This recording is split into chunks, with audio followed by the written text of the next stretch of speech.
ជំរាបសួរប្រិយមិត្តទស្សនិកជនជាទីមេត្រីនៅថ្ងៃនេះខ្ញុំនឹងលើកយកព្រឹត្តិការណ៍ដ៏គួរឲ្យតក់ស្លុតមួយដែលកំពុងកើតឡើងនៅប្រទេសជិតខាងយើងគឺប្រទេសថៃតើអ្នកធ្លាប់គិតស្រមៃទេថាខេត្តទេសចរណ៍ដ៏ស្រស់ស្អាតដូចជាភូកេតឬក្រាប៊ីអាចនឹងទៅប្រែជាតំបន់គ្រោះមហន្តរាយត្រឹមតែមួយប្រពេចភ្នែកឥឡូវនេះវាលែងជាការស្រមៃទៀតហើយនាយកដ្ឋានធនធានរ៉ែថៃបានចេញសេចក្តីប្រកាសអាសន្នពណ៌ក្រហមកាលពីថ្ងៃអង្គារទី26ខែឧសភាឆ្នាំ2026នេះដោយបានដាក់ខេត្តភាគខាងត្បូងចំនួន5ចូលទៅក្នុងបញ្ជីឃ្លាំមើលកម្រិតខ្ពស់បំផុតខេត្តទាំងនោះរួមមានដូចជាផាងារ៉ាណុងក្រាប៊ីភូកេតនិងសាតុនហេតុអ្វីបានជាខេត្តទាំង5នេះត្រូវប្រកាសអាសន្នមិនមែនគ្រាន់តែជាភ្លៀងធ្លាក់ធម្មតានោះទេបងប្អូនគឺអតិពលព្យុះភ្លៀងដ៏ឃោរឃៅ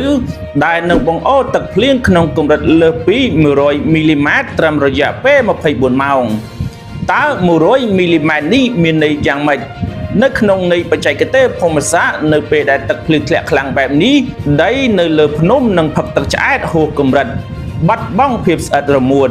ហើយអ្វីដែលនឹងកើតឡើងបន្ទាប់គឺគ្រោះបំណាក់ដីភ្នំដ៏មហន្តរាយអូសទាញទាំងផ្ទាំងថ្មដើមឈើធំធំនិងភូល្បាក់វាយប្រហារចុះមកលើភូមិឋានប្រជាជនខាងក្រោមដោយមិនដឹងខ្លួនជាមុននេះមិនទាន់គិតដល់ខ្យល់កន្ត្រាក់ផ្គររន្ទះនិងទឹកជំនន់ហូរបុកយ៉ាងគំហុកនោះទេប៉ុន្តែរឿងរ៉ាវគួរឲ្យខ្លាចមិនមែនមានត្រឹមតែភាគខាងត្បូងប៉ុណ្ណឹងនោះទេងាកមកមើលរបាយការណ៍ផ្លូវការការិយាល័យធនធានទឹកជាតិថៃឯនេះវិញទើបជារឿងដែលគួរឲ្យអាជ្ញាធរថៃកាន់តែព្រឺក្បាលរបាយការណ៍បានទម្លាយការពិតគួរឲ្យព្រួយបារម្ភមួយថាទំនប់វារីអគ្គិសនីខ្នាតយក្សចំនួន4កំពុងផ្ទុកទឹកហួសកម្រិតបន្ទាល់សុវត្ថិភាពខ្ពស់បំផុតនោះមានន័យថាទំនប់ទាំងនេះលែងមានលទ្ធភាពផ្ទុកទឹកបន្ថែមទៀតហើយតើទំនប់ទាំង4នោះមានអ្វីខ្លះ1ទំនប់គីវឡុំនៅភាគខាងជើង2ទំនប់ម៉ែចាងនៅភាគខាងជើង3ទំនប់ណាំផុងនៅភាគឦសាន4ទំនប់ឡាំងប៉ាវនៅភាគឦសានបងប្អូនត្រូវយល់ថានៅពេលដែលទំនប់ទឹកធំទាំងនេះពេញហួសកម្រិតជំរឿតែមួយគត់របស់អាជ្ញាធរគឺត្រូវតែបើកទ្វារទឹកទម្លាយចោលដើម្បីសង្គ្រោះតួទំនប់កុំឲ្យបាក់ប៉ុន្តែការបើកទ្វារទឹកនេះនឹងបង្កើតទៅជាស៊ូណាមីទឹកសាបវាយប្រហារលិចលង់ភូមិឋាននិងដីស្រែរបស់ប្រជាជនដែលនៅខ្សែទឹកខាងក្រោមយ៉ាងធ្ងន់ធ្ងរមិនទាន់អស់ទេក្រៅពីទំនប់យក្សទាំង4នេះមានទំនប់ខ្នាតមធ្យមចំនួន27ផ្សេងទៀតទូទាំងប្រទេសដែលកំពុងផ្ទុកទឹកលើសកម្រិតពី 80% ទៅហើយក្នុងនោះនៅភាគខាងជើងមាន11ទំនប់ភាគឦសានមាន12ទំនប់ភាគខាងលិចមាន2ទំនប់និងភាគខាងត្បូង2ទំនប់នេះប្រៀបបាននឹងក្របបែកពេលវេលារាប់សិបគ្រាប់ដែលរងចាំតែពេលផ្ទុះប៉ុណ្ណោះប្រសិនបើភ្លៀងនៅតែបន្តធ្លាក់ទៀតនោះតើអ្វីទៅជាមូលហេតុនៅពីក្រោយបាតុភូតអាកាសធាតុដ៏អាក្រក់នេះតាមការវិភាគការិយាល័យធនធានទឹកជាតិថៃបានបញ្ជាក់ថានេះគឺជាការវាយប្រហារបែបព្រួញមុខពីរទី1គឺឥទ្ធិពលនៃខ្យល់មូសុងនិរដីដែលកំពុងបោកបក់យ៉ាងខ្លាំងឆ្លងកាត់សមុទ្រអាដាមែននិងឈូកសមុទ្រថៃគ្របដណ្ដប់លើប្រទេសថៃទាំងមូលទី2គឺការកើតឡើងនៅជ្រលងសម្ពាធទាបដែលអូសបន្លាយកាត់តំបន់ភាគកណ្ដាលភាគឦសានផ្នែកខាងក្រោមនិងភាគខាងកើតការប៉ះទង្គិចគ្នានៃប្រព័ន្ធអាកាសធាតុទាំងពីរនេះនឹងបង្កើតទៅជាមហាសន្និបាតទឹកភ្លៀងចាប់ពីថ្ងៃទី28ដល់ថ្ងៃទី31ខែឧសភានេះឥឡូវនេះយើងមកមើលតួលេខដែលអាជ្ញាធរទើបតែបានវាស់វែងត្រឹមថ្ងៃទី26ឧសភាជាតួលេខដែលយើងឃើញហើយត្រូវតែប្រុងប្រយ័ត្ននៅភាគខាងត្បូងខេត្តផាំងារងគ្រោះធ្ងន់ជាងគេទឹកភ្លៀងធ្លាក់រហូតដល់157មីលីម៉ែត្រតួលេខនេះហើយដែលធ្វើឲ្យដីភ្នំចាប់ផ្ដើមរអិលនៅភាគខាងលិចខេត្តរច្ឆាបុរីមាន71មីលីម៉ែត្រនៅភាគខាងកើតខេត្តត្រាចមាន67មីលីម៉ែត្រនៅភាគខាងជើងខេត្តម៉ែហុងសន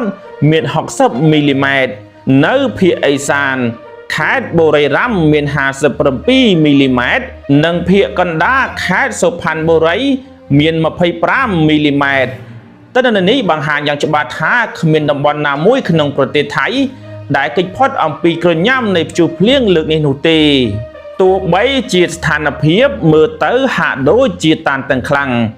ប៉ុន្តែបើយើងក្រឡេកទៅមើលទិន្នន័យទឹកទូទាំងប្រទេសគឺមានប្រមាណជា 45,669 លានម៉ែត្រគីបគឺស្មើនឹង 57% ដែលក្នុងនោះទឹកអាចប្រើប្រាស់បានត្រឹមតែ 38% ប៉ុណ្ណោះចំណុចដែលគួរឲ្យធូរស្បើយមួយទៀតក្នុងចំណោមរឿងអាក្រក់ជាច្រើនគឺស្ថានភាពនៅតំបន់អាងទន្លេចៅប្រយ៉ាដែលជាជង្រុកស្រូវនិងជាបេះដូងកសិកម្មរបស់ប្រទេសថៃទំនប់មេធំចំនួន 4 នៅទីនោះនៅមានភាពទំនេរអាចទទួលទឹកភ្លៀងថ្មីបានដោយសុវត្ថិភាពនៅឡើយនោះទេទំនប់ភូមិវិបុលមានត្រឹមតែ 57% ទំនប់សេរីគិតមានចំនួន 55% ទំនប់ខ្វាងណយបារុងដែនមានចំនួន 26% និងទំនប់បាសាក់ជលសិទ្ធមានត្រឹមតែ 17% ប៉ុណ្ណោះប៉ុន្តែកុំទាន់អការិយាល័យធនធានទឹកថៃបានចេញសារព្រមានចុងក្រោយដាច់ខាតនិងតឹងរឹងបំផុតដល់ប្រជាពលរដ្ឋទូទាំងប្រទេសដែលរស់នៅក្នុងតំបន់ហានិភ័យជាពិសេសអ្នកដែលរស់នៅតាមជើងភ្នំក្បែរផ្លូវទឹកហូរនិងតំបន់ទំនាបត្រូវតែត្រៀមខ្លួនជម្លៀសជាបន្ទាន់ព្រោះចាប់ពីថ្ងៃទី28ដល់ថ្ងៃទី31ខែឧសភាការគំរាមកំហែងពីទឹកជំនន់ហូរបុកយ៉ាងគំហុកនិងទឹកហូរគួចពីលើភ្នំមិនមែនជារឿងលេងសើចនោះឡើយវាអាចឆក់យកជីវិតនិងទ្រព្យសម្បត្តិបានត្រឹមតែមួយប្រពេចភ្នែកតើអាជ្ញាធរថៃនឹងគ្រប់គ្រងស្ថានភាពដ៏អាក្រក់នេះបានកម្រិតណាតើទំនប់យក្សទាំង4នេះនឹងត្រូវបង្ខំចិត្តទម្លាយពន្លិចភូមិឋានប្រជាពលរដ្ឋដែរឬទេខ្ញុំនឹងបន្តតាមដាននិងធ្វើបច្ចុប្បន្នភាពព័ត៌មាននេះយ៉ាងគៀកកិតបំផុតជូនបងប្អូនទស្សនិកជនកុំភ្លេចចុច Subscribe Like និង Share វីដេអូនេះដើម្បីជាការចែករំលែកព័ត៌មានដ៏មានតម្លៃនេះដល់មនុស្សជាទីស្រឡាញ់របស់អ្នកឲ្យមានការប្រុងប្រយ័ត្នខ្ពស់ប្រសិនបើពួកគេកំពុងមានគម្រោងធ្វើដំណើរទៅកាន់ប្រទេសថៃជាពិសេសនៅតំបន់ភាគខាងត្បូងជួបគ្នានៅវីដេអូក្រោយបន្តសូមអរគុណសូមជម្រាបលា